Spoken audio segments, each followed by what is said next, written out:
Assalamualaikum warahmatullahi wabarakatuh. Kami dari kelompok 1 PG PAUD kelas D angkatan 2022 akan mempresentasikan materi Teknik Notasi Ilmiah EPA 6th Edition dari mata kuliah penulisan ilmiah yang diampu oleh Dr. Nurjana, SPD MPD. Kelompok 1 terdiri dari saya sendiri, Dianisa Mutiamara, Nur Hayati, Umi Faizatul Mumtazah, Vina Aulia Zahra, dan Zahwa Mantika Damu. Apa itu artikel jurnal? Artikel jurnal merupakan publikasi primer atau asli. Adapun karakteristik dari artikel jurnal, yang pertama, artikel adalah penelitian yang belum pernah dipublikasikan sebelumnya atau merupakan pengungkapan pertama. Kemudian yang kedua, artikel ditinjau oleh rekan sejawat sebelum diterima atau ditolak oleh jurnal. Dan yang ketiga, artikel adalah arsip, artinya dapat diambil kembali untuk referensi di masa yang akan datang. Berikut ini adalah beberapa jenis artikel. Jenis artikel yang pertama adalah studi empiris.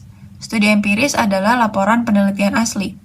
Studi empiris mencakup analisis sekunder yang menguji hipotesis dengan cara menyajikan analisis baru dari data yang tidak dipertimbangkan atau dibahas dalam laporan sebelumnya. Studi empiris terdiri dari bagian-bagian berbeda yang mencerminkan tahapan dalam proses penelitian, yaitu yang pertama pendahuluan, yakni perkembangan masalah yang diselidiki, termasuk anteseden sejarahnya dan pernyataan tujuan penyelidikan. Yang kedua, ada metode, yakni deskripsi prosedur yang digunakan untuk melakukan investigasi. Yang ketiga, hasil, yakni laporan temuan dan analisis. Dan yang terakhir adalah diskusi, berisi ringkasan, interpretasi, dan implikasi dari hasil. Jenis artikel yang kedua adalah tinjauan pustaka. Tinjauan pustaka termasuk sintesis penelitian dan meta-analisis adalah evaluasi kritis terhadap materi yang telah dipublikasikan. Dalam meta-analisis, penulis menggunakan prosedur kuantitatif untuk menggabungkan hasil studi secara statistik. Dengan mengatur, mengintegrasikan, dan mengevaluasi materi yang diterbitkan sebelumnya, penulis tinjauan pustaka mempertimbangkan kemajuan penelitian menuju klarifikasi masalah.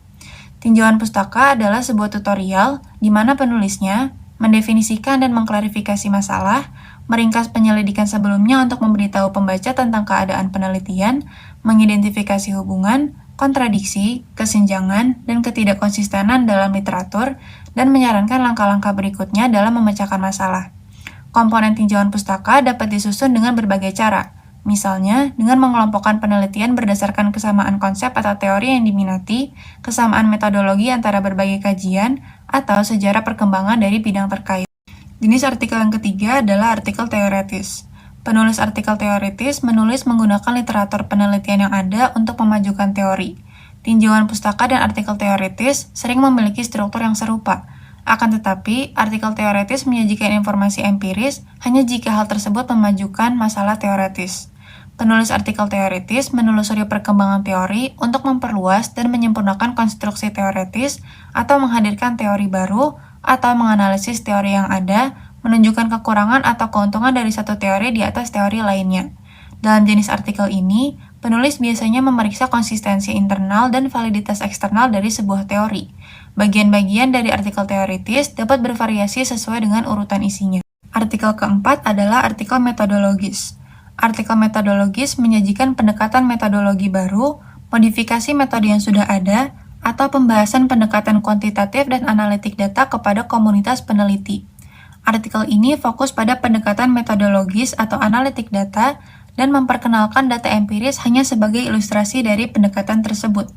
Artikel ini disajikan pada tingkat yang membuatnya dapat diakses oleh para peneliti yang banyak membaca dan memberikan detail yang cukup bagi peneliti untuk menilai penerapan metodologi untuk masalah penelitian mereka. Artikel metodologis memungkinkan pembaca untuk membandingkan metode yang diusulkan dengan metode yang digunakan saat ini, serta menerapkan metode yang diusulkan tersebut. Dalam artikel metodologis, materi yang sangat teknis, seperti derivasi, bukti, dan rincian stimulasi, harus disajikan dalam lampiran atau sebagai bahan tambahan untuk meningkatkan keterbacaan artikel secara keseluruhan. Artikel selanjutnya adalah studi kasus. Studi kasus adalah laporan materi kasus yang diperoleh saat bekerja dengan individu, kelompok, komunitas, atau organisasi. Studi kasus mengilustrasikan suatu masalah, menunjukkan cara untuk memecahkan masalah, dan atau menjelaskan penelitian yang dibutuhkan, aplikasi klinis, atau masalah teoretis. Dalam menulis studi kasus, penulis dengan hati-hati mempertimbangkan keseimbangan antara menyediakan materi ilustratif yang penting dan menggunakan materi kasus rahasia secara bertanggung jawab. Selain 5 jenis artikel yang telah dipaparkan sebelumnya, Terdapat berbagai jenis artikel lainnya, seperti laporan singkat, komentar dan balasan atas artikel yang telah diterbitkan sebelumnya, resensi buku, obituari, surat kepada editor, monograf, dan lain sebagainya. Standar etika dan hukum dalam penerbitan. Sebagian besar manual publikasi membahas gaya penulisan ilmiah. Gaya tidak melibatkan benar atau salah yang melekat, melainkan sebuah cara konvensional untuk menyajikan informasi yang dirancang untuk mempermudah komunikasi. Disiplin ilmiah yang berbeda biasanya memiliki gaya publikasi yang berbeda pula. Sebaliknya, prinsip etika dan hukum dasar mendasari semua penelitian dan penulisan ilmiah. Prinsip-prinsip lama ini dirancang untuk mencapai 3 tujuan. Pertama, menjamin keakuratan pengetahuan ilmiah. Kedua, melindungi hak dan kesejahteraan peserta penelitian. Dan ketiga, untuk melindungi hak kekayaan intelektual. Penulis dalam ilmu sosial dan perilaku bekerja untuk menegakkan tujuan ini dan mengikuti prinsip yang telah ditetapkan oleh asosiasi profesional mereka. Panduan berikut diambil dari Ethical Principles of Psychologists and Code of Conduct, yang artinya prinsip etika psikolog dan kode etik. Selanjutnya akan disebut sebagai Kode Etik EPA atau EPA 2002, yang berisi standar yang membahas pelaporan dan penerbitan data ilmiah. 1.07 Pelaporan etis hasil penelitian, pengamatan yang dapat diulang dan diverifikasi oleh orang lain. Dengan demikian, psikolog tidak mengarang atau memalsukan data, memodifikasi hasil termasuk gambar visual, untuk mendukung hipotesis atau menghilangkan pengamatan yang merepotkan dari laporan untuk menyajikan cerita yang lebih meyakinkan juga dilarang. Persiapan naskah yang cermat untuk publikasi sangat penting. Penulis bertanggung jawab jika kesalahan ditemukan setelah publikasi. Pertama, beritahu editor dan penerbit agar pemberitahuan koreksi dapat dipublikasikan. Setiap pemberitahuan koreksi ditambahkan ke artikel asli. 1.08 Retensi dan berbagi data. Peneliti harus menyediakan data mereka kepada editor selama proses peninjauan dan publikasi jika muncul pertanyaan sehubungan dengan keakuratan laporan. Jika tidak, naskah akan ditolak tanpa pertimbangan lebih lanjut. Setelah artikel diterbitkan, peneliti harus menyediakan data mereka untuk mengizinkan profesional berkualifikasi lainnya untuk mengonfirmasi analisis dan hasil. Penulis diharapkan untuk menyimpan data mentah minimal 5 tahun setelah publikasi penelitian. Informasi lain yang terkait dengan penelitian, misalnya instruksi, manual perawatan, perangkat lunak, rincian prosedur kode model matematika yang dilaporkan dalam artikel jurnal harus disimpan untuk periode yang sama. Informasi tersebut diperlukan jika orang lain ingin mencoba replikasi dan harus diberikan kepada peneliti yang memenuhi syarat berdasarkan permintaan. EPA mendorong pembagian data secara terbuka di antara penyelidik yang memenuhi syarat. Penulis diharapkan untuk segera mematuhi permintaan untuk berbagi data dari peneliti lain. Sebelum berbagi data, hapus semua informasi atau kode yang dapat diidentifikasi secara pribadi, yang memungkinkan untuk membangun kembali tautan ke identitas masing-masing peserta. Selain melindungi kerahasiaan peserta penelitian, hak milik khusus untuk masalah lain dari penyelidik atau sponsor penelitian terkadang juga harus diperhatikan. Umumnya, biaya untuk memenuhi permintaan harus ditanggung oleh pemohon. Untuk menghindari kesalahpahaman, penting bagi peneliti yang meminta data dan peneliti yang memberikan data untuk mencapai kesepakatan tertulis tentang kondisi di mana data akan dibagikan. Kesepakatan semacam itu harus menentukan batasan tentang bagaimana data bersama dapat digunakan. Misalnya, untuk verifikasi hasil yang sudah dipublikasikan, untuk dimasukkan dalam studi meta-analitik, untuk analisis sekunder. Kesepakatan tertulis juga harus menyertakan pernyataan formal tentang batasan distribusi data bersama. Misalnya, hanya dapat digunakan oleh orang yang meminta data, dapat digunakan oleh orang yang meminta data dan individu yang diawasi langsung oleh pemohon, atau terdapat tidak ada batasan pada distribusi data lebih lanjut. Selain itu, kesepakatan tersebut harus menentukan batasan diseminasi dari hasil analisis yang dilakukan pada data dan harapan penulis. Pengaturan berbagi data harus dimasukkan dengan pertimbangan yang tepat tentang pembatasan hak cipta, persetujuan yang diberikan oleh subjek, persyaratan lembaga pendanaan, dan peraturan yang diumumkan oleh pemberi kerja dan pemegang data. 109. Publikasi data duplikat dan sedikit demi sedikit. literatur ilmiah adalah ingatan institusional kita. Dengan demikian, laporan dalam literatur harus secara akurat mencerminkan independensi dari upaya penelitian yang terpisah. Publikasi data duplikat dan sedikit demi sedikit merupakan ancaman terhadap tujuan-tujuan ini. Publikasi rangkap adalah publikasi data atau ide yang sama dalam dua sumber terpisah. Publikasi sedikit demi sedikit adalah pemisahan temuan yang tidak perlu dari satu upaya penelitian menjadi beberapa artikel. Publikasi rangkap, kekeliruan data yang asli ketika mereka telah dipublikasikan tercantum sebelumnya secara khusus dilarang oleh standar kode etik APA 8.13 duplikat publikasi data. Publikasi duplikat mendistorsi basis pengetahuan dengan membuatnya tampak bahwa ada lebih banyak informasi yang tersedia daripada yang sebenarnya ada. Ini juga memboroskan sumber daya yang langka, halaman jurnal dan waktu, serta upaya editor dan pengulas. Publikasi duplikat juga dapat menyebabkan pelanggaran hak cipta. Penulis tidak dapat mengalihkan hak cipta untuk materi yang sama kepada lebih dari satu penerbit. Lalu ada penelitian yang diterbitkan sebelumnya. Penulis tidak boleh mengirimkan ke jurnal apa sebuah manuskrip yang menjelaskan karya yang telah diterbitkan sebelumnya secara keseluruhan atau sebagian besar di tempat lain, baik dalam bahasa Inggris atau bahasa lain. Penulis yang ragu tentang apa yang merupakan publikasi sebelumnya harus berkonsultasi dengan editor jurnal yang bersangkutan. Kebijakan tentang publikasi rangkap ini tidak serta-merta mengecualikan manuskrip pertimbangan yang sebelumnya diterbitkan dalam bentuk abstrak, misalnya dalam prosiding pertemuan tahunan, atau dalam terbitan berkala dengan sirkulasi atau ketersediaan terbatas, misalnya dalam laporan oleh universitas departemen, oleh lembaga pemerintah, atau dalam disertasi AS. Publikasi laporan singkat di jurnal APA adalah dengan pengertian bahwa laporan yang diperpanjang tidak akan dipublikasikan di tempat lain, karena laporan singkat APA mencangkup deskripsi metodologi yang cukup untuk memungkinkan replikasi. Laporan singkat adalah catatan arsip untuk pekerjaan, mengakui dan mengutip pekerjaan sebelumnya. Jika dianggap perlu secara ilmiah untuk menyajikan kembali materi yang telah diterbitkan sebelumnya, misalnya dalam laporan-laporan baru analisis atau untuk membingkai penelitian baru yang menindaklanjuti pekerjaan sebelumnya, maka harus diperhatikan antara lain. Yang pertama, ada jumlah bahan duplikat harus relatif kecil terhadap total panjang teks. Lalu ada teks harus dengan jelas menyatakan dalam catatan penulis dan bagian lain yang relevan dari artikel, yaitu bagian metode dan atau hasil yang informasinya telah dilaporkan sebelumnya, dan kutipan untuk karya sebelumnya harus diberikan. Lalu ada setiap tabel dan gambar yang diterbitkan ulang harus ditandai dengan jelas sebagai dicetak ulang atau diadaptasi, dan sumber asli harus dicantumkan baik dalam teks maupun dalam catatan kaki tabel atau gambar. Yang terakhir ada tempat publikasi asli harus dikutip secara jelas dan akurat dalam daftar referensi.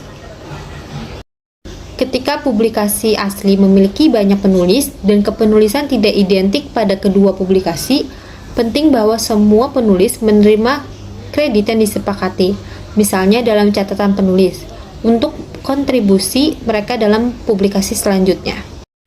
Publikasi sepotong-sepotong. 1. Penulis diwajibkan untuk mempresentasikan karya secara hemat dan selengkap mungkin. 2. Data yang digabung secara bermakna dalam satu publikasi untuk meningkatkan komunikasi yang efektif. 3. Dikit demi sedikit atau terfragmentasi tumbuhan penelitian dapat menyesatkan jika beberapa laporan tampaknya mewakili distorsi literatur ilmiah, terutama dalam ulasan atau meta-analisis. Dapat terjadi. Oleh karena itu, laporan analisis dari suatu penelitian harus ada manfaat yang jelas bagi komunikasi ilmiah. analisis ulang data yang dipublikasikan. Mungkin ada saat-saat tertentu, terutama dalam kasus proyek skala besar longitudinal dan multidisiplin, ketika perlu dan tepat untuk menerbitkan banyak laporan. Proyek multidisiplin sering menangani berbagai topik dan penerbit dalam jurnal tunggal mungkin tidak sesuai. Publikasi berulang dari studi longitudinal sering sesuai karena data pada usia yang berbeda memberikan kontribusi ilmiah yang unik. Memperingatkan editor, apakah publikasi 2 atau lebih laporan berdasarkan penelitian yang sama atau terkait arah publikasi duplikat. Masalah penilaian editor, seperti yang penentuan apa manuskrip memenuhi kriteria publikasi lainnya. Setiap publikasi sebelumnya harus dicatat, melihat bagian sebelumnya tentang mengakui dan mengutip karya sebelumnya, dan dirujuk dalam manuskrip, serta penulis harus memberitahu editor jurnal tentang keberadaan manuskrip serupa yang telah diterbitkan atau diterima untuk diterbitkan, serta diajukan pertimbangan bersamaan ke jurnal yang sama atau tempat lain. Editor kemudian dapat membuat penilaian apakah manuskrip yang dikirimkan mencakup informasi baru yang cukup untuk menjadi pertimbangan. Jika proses peninjauan atau produksi manuskrip diketahui melanggar kebijakan atau publikasi rangkap dan penilaian gagal memberitahu editor tentang kemungkinan pelanggaran tersebut, maka manuskrip tersebut dapat menolak tanpa pertimbangan lebih lanjut. Artikel jurnal tekanan direvisi untuk diterbitkan sebagai bab buku, dan penulis memiliki tanggung jawab untuk mengungkapkan kepada pembaca bahwa sebagian dari karya baru tersebut telah diterbitkan sebelumnya dan mengutip serta merujuk sumbernya jika hak cipta dimiliki penerbit atau orang lain. 1.10 Plagiat dan plagiat diri. Plagiat. Peneliti tidak mengklaim kata-kata dan ide orang lain sebagai milik mereka. Mereka memberikan kredit saat kredit jatuh tempo, buka kurung, standar kode etik APA 8.11 plagiarisme, tutup kurung. Tanda kutip harus digunakan untuk menunjukkan kata-kata yang tepat dari yang lain. Setiap kali Anda memparafrasekan penulis lain, yaitu meringkas suatu bagian atau mengatur ulang urutan kalimat dan mengubah beberapa kata, Anda perlu mencantumkan sumber dalam teks. Paragraf berikut adalah contoh bagaimana seseorang dapat dengan tepat memparafrasekan beberapa materi sebelumnya di bagian ini. Sebagaimana dinyatakan dalam edisi ke-6 Manual Publikasi American Psychological Association APA 2010. Prinsip-prinsip etika publikasi ilmiah dirancang untuk memastikan integritas pengetahuan ilmiah dan untuk melindungi hak kekayaan intelektual orang lain. Seperti yang dijelaskan oleh manual publikasi, penulis diharapkan untuk memperbaiki catatan jika mereka menemukan kesalahan dalam publikasi mereka. Mereka juga diharapkan untuk memberikan penghargaan kepada orang lain atas karya mereka sebelumnya ketika dikutip atau diparafrasekan. Elemen kunci di prinsip ini adalah bahwa penulis tidak menampilkan karya orang lain seolah-olah itu adalah karya mereka sendiri. Selanjutnya adalah plagiat diri. Sama seperti peneliti yang tidak memparafrasekan karya orang lain sebagai miliknya atau plagiarisme, mereka juga tidak mempresentasikan karya mereka yang diterbitkan sebelumnya sebagai beasiswa baru atau self-plagiarism. Namun demikian, keadaan terbatas, misalnya, menggambarkan rincian instrumen atau pendekatan analitik, di mana penulis mungkin ingin menduplikasi tanpa atribusi atau kutipan. Kata-kata yang mereka gunakan sebelumnya merasa bahwa referensi diri yang luas tidak diinginkan atau canggung. Ketika kata-kata yang digandakan terbatas cakupannya, pendekatan ini diperbolehkan. Ketika duplikasi kata-kata sendiri lebih luas, kutipan kata-kata yang digandakan harus menjadi norma. Pandangan umum adalah bahwa inti dari dokumen baru harus merupakan kontribusi asli untuk pengetahuan, dan hanya jumlah materi yang diterbitkan sebelumnya yang diperlukan untuk memahami kontribusi yang harus dimasukkan, terutama dalam pembahasan teori dan metodologi. Jika memungkinkan, semua kata penulis yang dikutip harus ditempatkan dalam satu paragraf atau beberapa paragraf. Dengan kutipan di akhir setiap paragraf, membuka paragraf semacam itu dengan frasa seperti tanda kutip seperti yang telah saya sampaikan sebelumnya, tanda kutip. Juga akan menyadarkan pembaca akan status materi yang akan datang. Sekian presentasi dari kelompok kami, kurang lebihnya mohon maaf. Wassalamualaikum warahmatullahi wabarakatuh.